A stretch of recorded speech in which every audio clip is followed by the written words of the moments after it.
ভারতে কাশির সিরাপ সেবন করে ১৭ শিশুর মৃত্যু হয়েছে। নিষিদ্ধ কোল্ড ড্রিফ সিরাপ সেবনের পরামর্শ দেওয়ায় এক চিকিৎসককে গ্রেফতার করেছে পুলিশ। শিশুদের কাশির সিরাপের বিষয়ে তদন্তের নির্দেশনা দিয়েছে দেশটির ওষুধ নিয়ন্ত্রণ সংস্থা এবং কেন্দ্রীয় সরকার। RICL TMX, যুগের পর যুগ স্থাপনা থাকে মজবুত।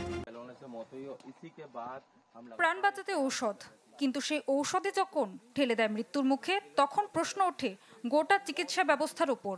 গেল এক মাসে কাশির সিরাপ সেবন করে প্রাণ গেছে অন্তত ১৭ জন শিশুর। মর্মান্তিক এই ঘটনা ভারতের তামিলনাড়ুর।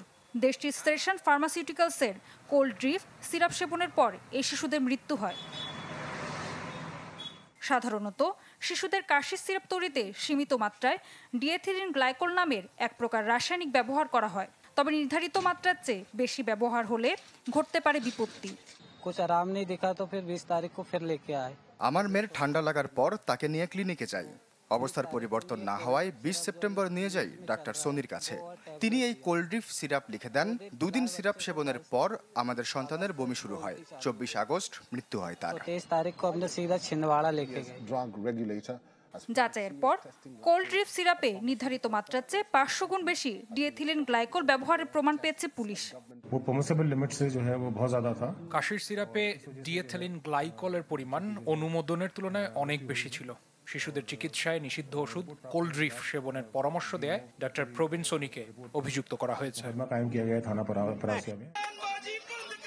এর প্রতিবাদে রোববার ভারতের বিভিন্ন স্থানে বিক্ষোভ করেছে বিরোধী দল কংগ্রেস। এর জন্য ক্ষমতাসীন দল ভারতীয় জনতা পার্টির কাছে জবাব চান তারা।